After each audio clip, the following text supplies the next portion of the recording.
अगला सूत्र बोलिए 38। कर्णम त्रयोदश विधम अवरांतर भेदात। अब देख लो 13 संख्या लिखिए। त्रयोदश 13 कोई बोलते, सीधी बात है, संख्या 13 है, टोटल 13 करण है।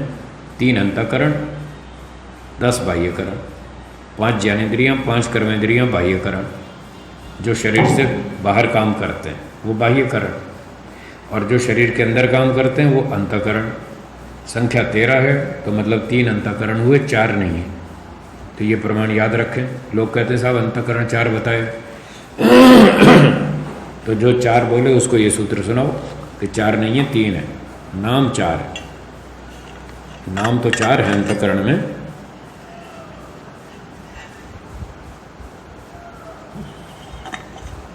संख्या में 3 है ये अंतःकरण। और अभी पीछे भी सूत्र आया था त्रयाणाम स्वालक्षण्यम, वहाँ भी 3 ही थे। चलिए भाष्यम। कर्णम खलु यस्य उद्भवः पुरुषार्थः तत्त्रयोदश विधम, 13 प्रकारकम अस्ति। जो करण बनाए गए थे जिनकी उत्पत्ति पुरुष के प्रयोजन की सिद्धि के लिए हुई थी, वे संख्या में 13 प्रकार के हैं। कुतः कैसे कैसे हैं? अवरांतर भेदात, बहिरंतर भेदात, बाह्य आभ्यंतर भेदात। कुछ बाह्यकरण, कुछ आंतरिक करण, इस प्रकार से।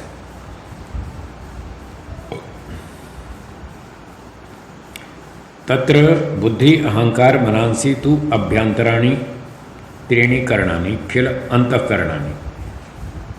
इन 13 में से बुद्धि, अहंकार और मन ये तो आभ्यंतर हैं, अर्थात ये 3 करण किल निश्चित रूप से अंतःकरणानि अंतःकरण हैं, शरीर के अंदर काम करते हैं, बुद्धि, अहंकार और मन। चक्षुर वाक् आदीनि तु 10 इंद्रियाणि करणानि बहिष्करणानि खलु उच्यन्ते। आँख आदि 5 ज्ञानेंद्रियाँ और वाक् आदि 5 कर्मेंद्रियाँ, टोटल 10।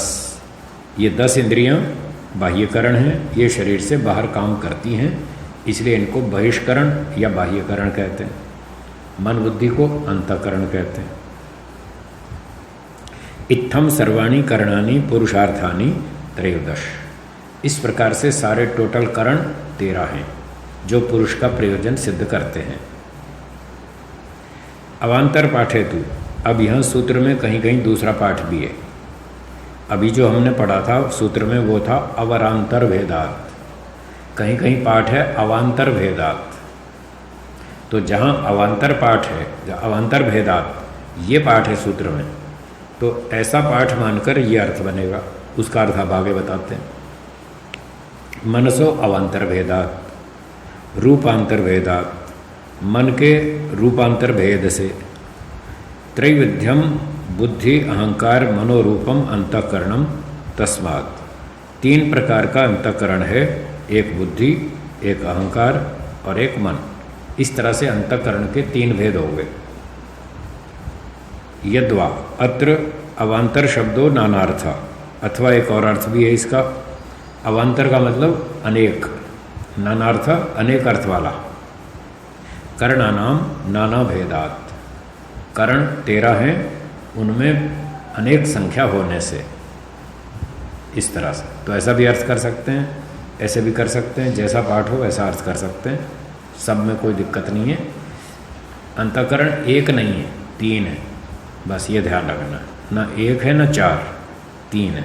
4 में कहे तो किस प्रकार से कहे? मन और चित्त 2 नाम एक ही वस्तु के हैं, तो शब्द तो 4 हो गए, मन बुद्धि चित्त अहंकार।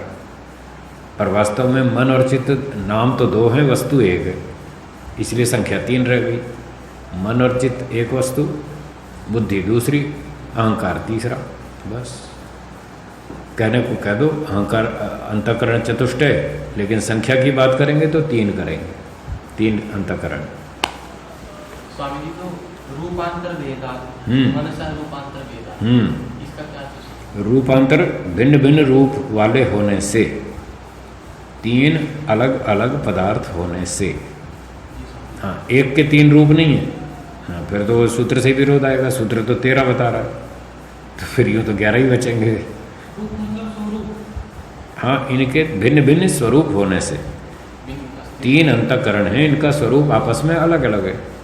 जैसे त्रयणम स्वालक्षण्यम में बताया था, 3 अंतःकरण, सबका अपना अपना लक्षण अलग है, उनका कार्य अलग है, क्रिया अलग है, उससे वो अलग अलग पहचाने जाते हैं। अध्यवसायो, अहंकृति, संकल्प, ये 3 लक्षण बताए थे उनके। इस तरह से अंतःकरण संख्या में 3 और बाह्यकरण 10, टोटल 13। ठीक है, लिखिए सूत्रार्थ। जीवात्मा के प्रयोजन सिद्धि के लिए, जीवात्मा के प्रयोजन सिद्धि के लिए ईश्वर ने जो करण, जीवात्मा के प्रयोजन सिद्धि के लिए ईश्वर ने जो करण अर्थात इंद्रियां या साधन, अर्थात इंद्रियां या साधन बनाए थे, उनकी संख्या 13 है।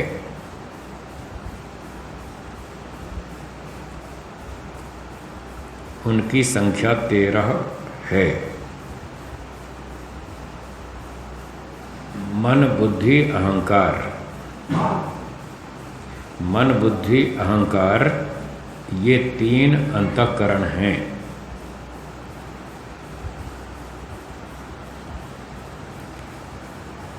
ये 3 अंतःकरण हैं और 5 ज्ञानेंद्रियां, 5 कर्मेंद्रियां।